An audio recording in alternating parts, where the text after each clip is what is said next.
माननीय श्री ताई जी अशोक दादा जी से निवेदन कर रहा हूँ कि वे माँ अहिल्या की मूर्ति में पुष्पांजलि अर्पित कर अपना स्थान ग्रहण करें।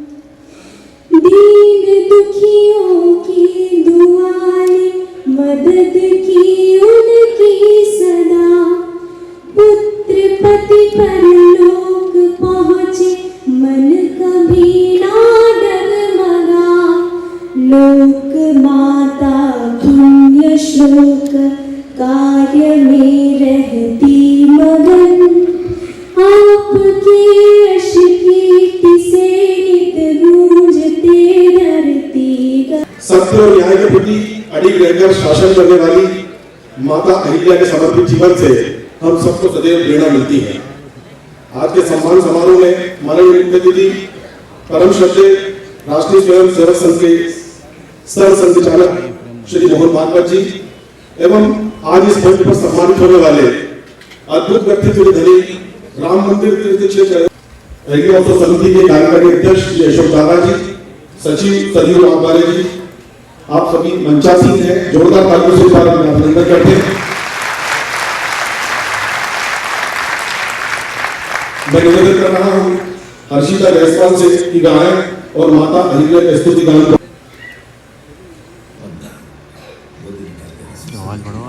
जब लोक माता अहिल्याबाई के कृतित्व को चिरस्थायी बनाने के लिए अहिल्या उत्सव समिति की स्थापना हुई।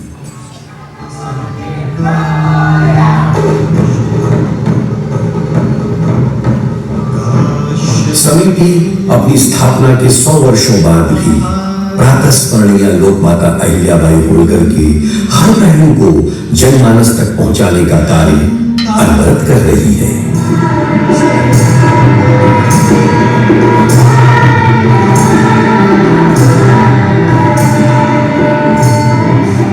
लोक माता का प्रजा के प्रति दृष्टिकोण आज भी प्रासंगिक है। लोक हित ही सर्वहित इस मूल मंत्र को ध्येय वाक्य मानकर पुण्यतिथि के अवसर पर लगभग 2 माह तक प्राथमिक स्तर से लेकर ज्येष्ठ नागरिकों के लिए कार्यक्रम आयोजित किए जाते हैं। कार्यक्रम का शुभारंभ बच्चों की प्रतिभाओं को निखारने से होता है। उनकी कला अहिल्या उत्सव समिति के कार्यकारी अध्यक्ष श्री अशोक दादा जी आमंत्रित है माननीय का स्वागत करने हेतु।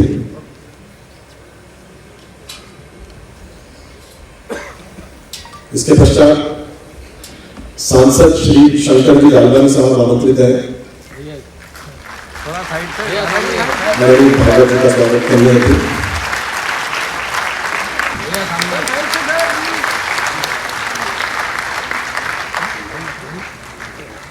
अहिल्या उत्सव समिति के कोषाध्यक्ष श्री अविनाश जी भाट आमंत्रित है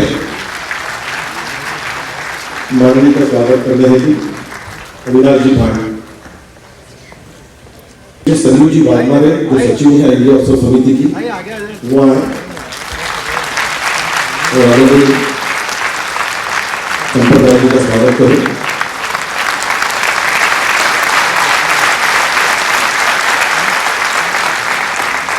अहिल्या उत्सव समिति के सह सचिव और स्वागत करें माननीय चंपत राय जी का। डॉक्टर ज्योत्ना खराटे स्वागत करें। श्री सौरभ खंडेलवाल जी आए। आज वास्तव में मुझे शब्द नहीं सूझ रहे थे।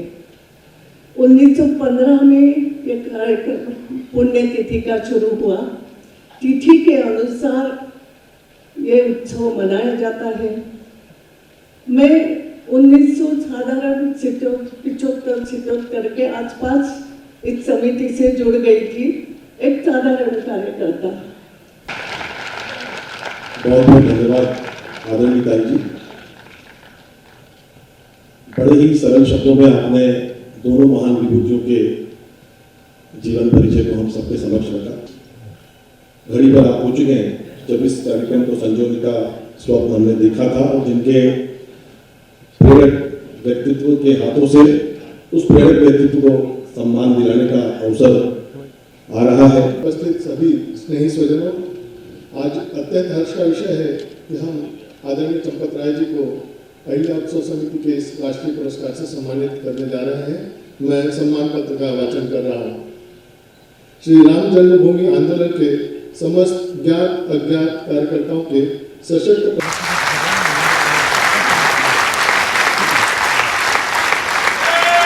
माननीय श्री चंपत राय जी को शॉल शेरवन 1 लाख रुपए की सम्मान राशि का चेक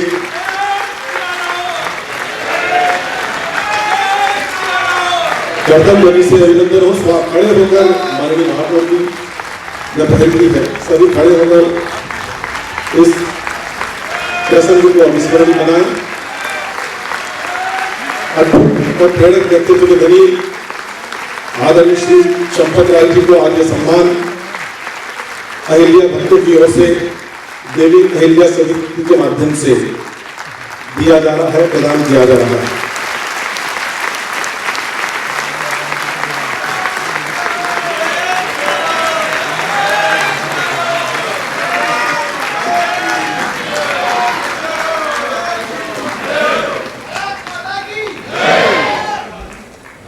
और अपने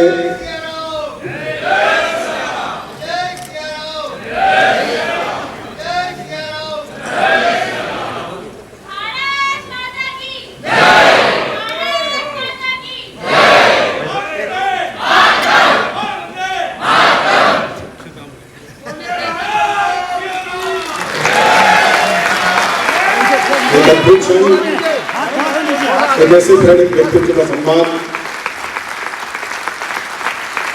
जिन्होंने अपने संपूर्ण जीवन में श्री राम मंदिर के निर्माण में और आप सबकी कर्तव्य घड़ी यूं ही बसती रहना चाहिए, क्योंकि मैं आमंत्रित कर रहा हूं श्री राम देवी अहिल्या को नमन, आपकी यश कीर्ति से नित गूंजते धरती गगन। वीर रमणी ने लगाई धर्म ध्वज की श्रृंखला, धर्म बुद्धि प्रेम से जन जीतती उसकी कला। चांदी कर शिंदे की कन्या बन गई जग धरती गगन। भक्ति विरक्ति शौर्यता चातुर्य वत्सल धैर्यता, माधुर्यता से सप्तरंगी इंद्रधनु सौंदर्यता।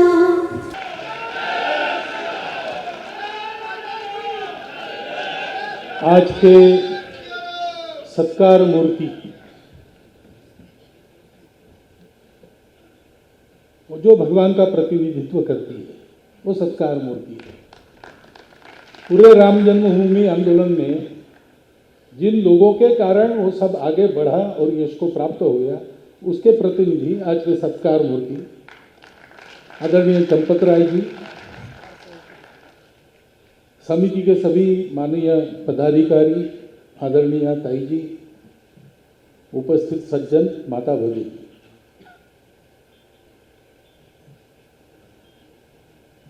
प्रतिष्ठा द्वादशी, पौष शुक्ल द्वादशी का नया नामकरण हुआ। पहले हम कहते थे वैकुंठ एकादशी, वैकुंठ द्वादशी, अब उसको प्रतिष्ठा द्वादशी कहना है, क्योंकि अनेक शतकों से परचक्र झेलने वाले भारत के सच्चे स्वतंत्रता की प्रतिष्ठा उस दिन हो गई। स्वतंत्रता थी, प्रतिष्ठित नहीं थी, क्योंकि भारत स्वतंत्र हुआ 15 अगस्त को, तो राजनीतिक स्वतंत्रता हमको मिल गई। हमारा भाग्य निर्धारण करना हमारे हाथ में आ गया। हमने एक संविधान भी बनाया, एक विशिष्ट दृष्टि जो भारत के अपने स्व से निकलती है, उसमें से वो संविधान दिग्दर्शित हुआ। लेकिन उसके जो भाव है उसके अनुसार चला नहीं।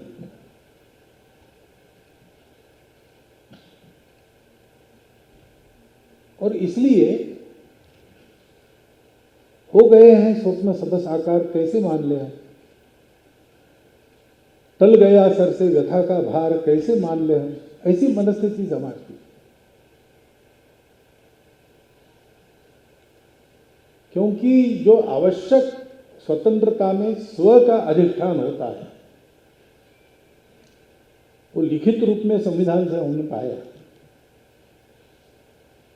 लेकिन हमने अपने मन को उसके पक्के नींव पर आरूढ़ नहीं किया। राम कृष्ण शिव, ये क्या केवल देवी देवता है? क्या केवल विशिष्ट उनकी पूजा करने वालों के हैं? ऐसा नहीं है। राम उत्तर से दक्षिण भारत को जोड़ते हैं, लोहिया जी ने कहा है। कृष्ण पूरब से पश्चिम जोड़ते हैं, और शिव भारत के कण कण में व्याप्त है।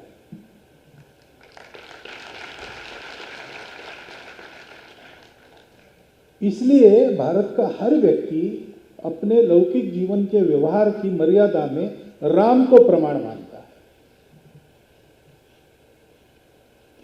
जैसा भी जीवन प्राप्त होगा, उस जीवन को झेलते हुए, अगर झेलना पड़े तो, सुखकर जीवन मिले तो उसमें से पार होते हुए, अनासक्त कर्म करते हुए श्रेयस को प्राप्त होना कैसे? कृष्ण जैसे, ऐसे भारत का व्यक्ति मानता है। और आखिर जीना किसके लिए है?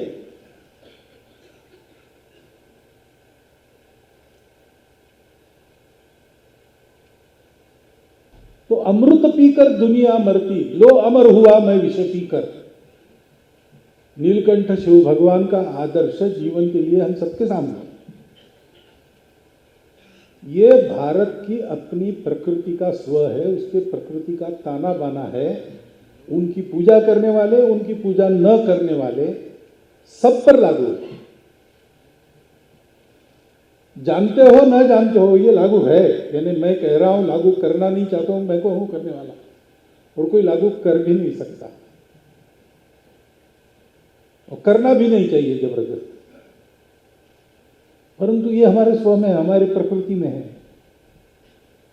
हमारी पूजा बदल गई तो भी हमारा स्व वही है। ऊपर के उपचारों का परिवर्तन उसको बदल नहीं सकता। इस सत्य को जानना है। हम भारत के लोग यानी कैसे है, कौन है, क्या है, बाकी दुनिया से कैसे विशिष्ट है,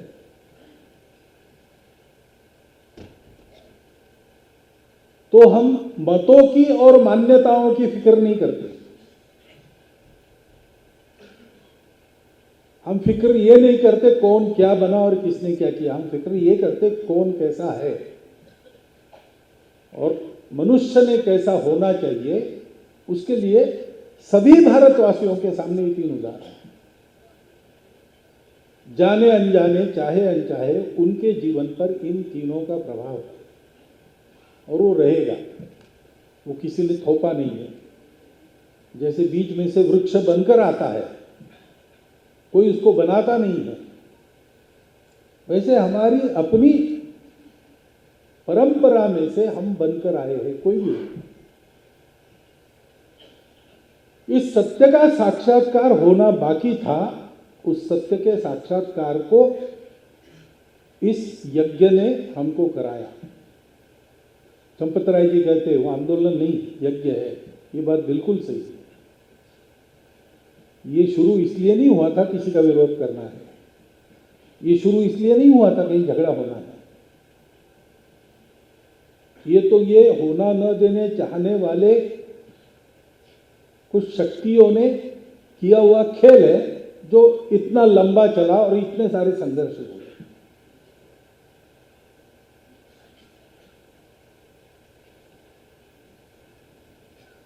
भारत का स्व मर जाए, भारत का स्व अपनी गर्दन ऊंची न कर सके, इसलिए तो मंदिरों के विध्वंस हो गए। वो देवी देवता उनकी पूजा, ये स्व नहीं था वो, लेकिन उनके रूप में जो आदर्श सामने आते हैं, जीवन के जो मूल्य सामने आते हैं, वो भारतीय है। भारत उसके लिए जाना जाता है। भारत की संविधान की प्रस्तावना में उसका स्पष्ट उल्लेख है सारी बातें। वो पहला नहीं है।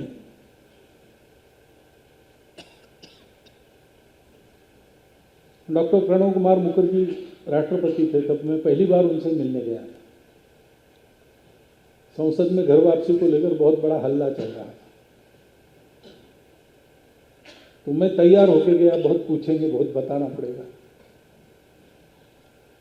लेकिन उन्होंने हमको कहा कि अरे भाई, क्या आपके लोगों ने थोड़ा सा कुछ लोगों को वापस वगैरह लाया, प्रेस कॉन्फ्रेंस ले ली, ऐसा कैसा करते हो? ऐसा करने से हल्ला होता है, क्योंकि वो पॉलिटिक्स है। मैं भी आज अगर कांग्रेस पार्टी में होता, राष्ट्रपति में होता, तो मैं भी संसद में यही करता। फिर उन्होंने कहा लेकिन आप लोगों ने ये जो काम किया है उसके कारण भारत का 30% आदिवासी, तो इस लाइन पर आ गए। दिख ही रहा था उनके टोन से, तो हमको बड़ा आनंद लगा। मैंने कहा क्रिश्चियन बन जाता, बोले क्रिश्चियन नहीं, देशद्रोही बन जाता, ऐसा होता। क्योंकि कन्वर्शन जड़ों को काटता है। कन्वर्शन कोई अंदर से आता है तो कोई बात नहीं। पूजा के बारे में तो हमारी धारणा है, जाकी रहे भावना जैसी, प्रभु मुहूर्त किन देखी कैसी। अपने अपने तरीके से करो, सब तरीके सही है, एक ही जगह पहुंचाए और सबको अपना तरीका चुनने का अधिकार। परंतु लोभ लालच जबरदस्ती से होता है तो उसका उद्देश्य आध्यात्मिक उन्नति नहीं होता, जड़ों से काटकर अपने प्रभाव के गुट की संख्या बढ़ाना ही होता है। इसलिए घर वापसी का काम होता है। तो उन्होंने कहा, फिर उन्होंने कहा कि दुनिया हमको सेक्युलरिज्म सिखा रही, क्या अधिकार है दुनिया को? हमारी कॉन्स्टिट्यूशन दुनिया में सबसे सेक्युलर कॉन्स्टिट्यूशन है। फिर एक सेकंड वो रुके और उन्होंने कहा हम कॉन्स्टिट्यूशन के कारण सेक्युलर नहीं है, हमारे जितने कॉन्स्टिट्यूशन मेकर्स थे वो सब, हमारा नेतृत्व पूरे भारत का, वो मन से सेक्युलर था। फिर एक सेकंड रुके, फिर कहा उन्होंने, और वो पहले सेक्युलर नहीं है। 5000 वर्षों की हमारी परंपरा ने हमको सेक्युलरिज्म ही सिखाया है। 5000 वर्षों की हमारी परंपरा कौन सी है? वही है जो रामकृष्ण शिव से चली है। वो हमारा स्व है, उस स्व की जागृति के लिए आंदोलन चलता था। तो कई बार कॉलेज विद्यार्थियों के बैठक में एक रटा रटाया प्रश्न वो पूछते थे, किसी ने बताया होगा उनको पूछने के लिए, कि लोगों के रोजी रोटी की चिंता छोड़कर ही क्या मंदिर मंदिर लगाया आपने? तो मैं उनको कहता था कि भाई 80 का दशक है, हम 47 में स्वतंत्र हुए, हमारे साथ इसराइल चला, हमारे साथ जापान ने चलना प्रारंभ किया, वो कहाँ के कहाँ पहुँच गए। हम पूरा समय लोगों के रोजी रोटी की ही चिंता करते रहे, समाजवाद वगैरह वगैरह सारी बातें करते हैं, गरीबी हटाओ वगैरह सारे नारे देते हैं। कुछ हुआ क्या?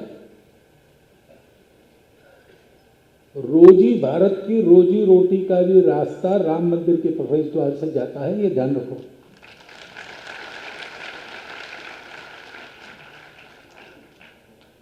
तो ये जो पूरा आंदोलन था वो भारत के स्व के जागृति के लिए था। भारत फिर से भारत बनकर अपने पैरों पर खड़ा होकर दुनिया को दिग्दर्शित करे, इसलिए था। अयोध्या में जो 1000 वर्षों से कलहों की परंपरा चली थी वो समाप्त हो जाए और अयोध्या वास्तव में अयोध्या बने, इसलिए था। और वही होगा, वही हो रहा है। एकदम तो होता नहीं, बीच में बहुत लंबा समय गया है, धीरे धीरे सारी बातें होती है। लोग बड़े अधीर हो जाते हैं सारे मुक्ति यज्ञ के पूर्ण कालावधि में। 35 वर्ष का कालावधि है, विशेषकर 92 के बाद लोग पूछते थे कब होगा कब होगा कब होगा का उत्तर हमारे पास कहा था। लोग ये भी कहने लगे थे कि मंदिर वही बनाएंगे लेकिन तारीख नहीं बताएंगे। मैं एक ही उत्तर देता था सबको कि देखो भाई, संघ के तृतीय संचालक बाला साहब देवरस उन्होंने कहा है कि ये एकदम होता नहीं है, 20-30 साल लगेंगे। तो 30 साल होने के पहले पूछना नहीं, उसके बाद पूछो। मैं भी रहूंगा, तुम भी रहोगे, तुम रहो तब तक, बीच में मर मत जाना तो तुम देखोगे। तुम बता कर रहा हूं क्यों? क्योंकि ये होना ही है। भारत स्वतंत्र है, भारत के लोग भारत बनकर खड़े होने ही है। ये हुआ है, इसलिए हुआ है, ये समझकर आगे चलना पड़ेगा।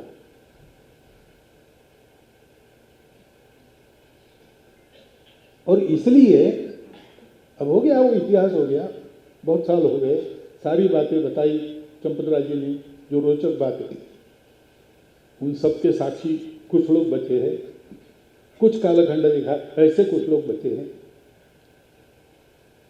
पिछले वर्ष प्रतिष्ठा हुई, वो तो हम सब ने अनुभव किया।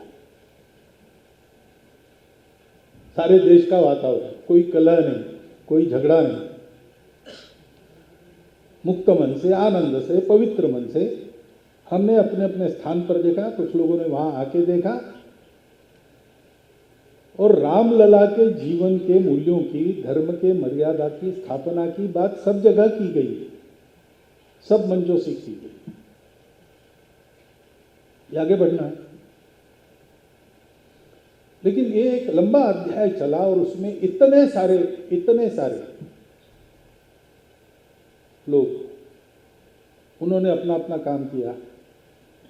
बहुत से लोगों ने प्राणार्पण भी किया। अशोक जी को ये देखने को नहीं मिला। महंत रामचंद्र दास जी, स्वामी वामदेव जी, विष्णुहरि डालमिया जी, इन सबको देखने को नहीं मिला। परवाणी जी की स्वास्थ्य की हालत इतनी खराब थी, वहां उपस्थित नहीं रह सके, लेकिन हमको देखने को मिला।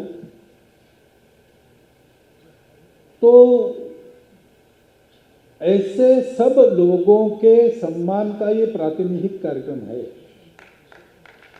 जैसा कि चंपतराय जी ने बताया। वो कार्यक्रम है और ऐसी जगह है जहां एक बार पुण्य श्लोका लोकमाता अहिल्या देवी जी के कर्तृत्व से एक राम राज्य उनके पूरी कारकिर्द में चला है। जैसे राज्य की हम कल्पना करते हैं राम राज्य कहने के बाद, वैसा राज्य चला है। उनके 300वीं जन्मशती का भी अवसर है। और ये सारा जो हुआ है उसमें करने वाले लोगों में अनेक हमारे अपने सहकारी हैं। अनेक लोगों के साथ मिलकर हमने काम किया है।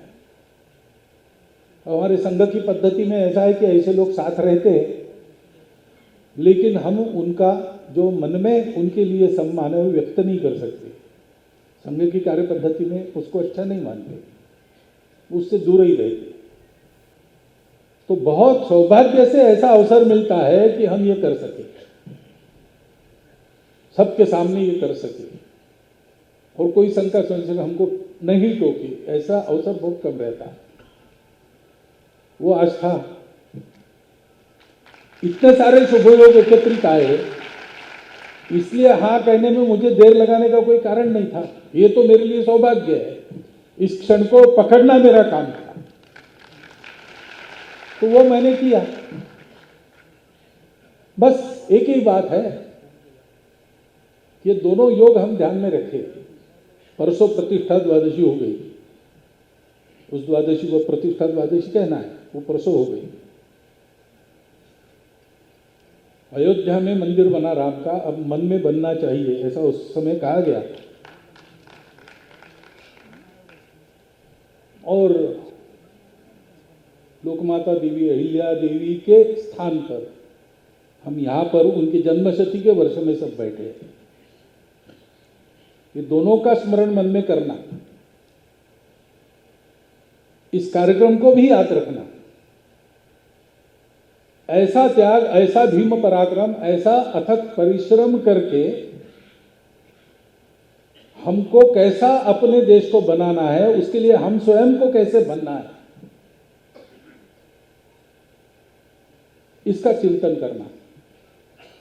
इसका चिंतन करते हुए हम अपने जीवन में कोई 5 अच्छी बातें जोड़ सकेंगे, कोई परिवर्तन करेंगे, तो मुझे लगता है कि ये जो प्रातिनिधिक सम्मान है, वो प्रातिनिधिक सम्मान पूर्णतः सार्थक हो जाएगा। ऐसा सम्मान इन सबका हो और चंपत राय जी को ये देखने को मिले कि ऐसा सम्मान हो रहा है,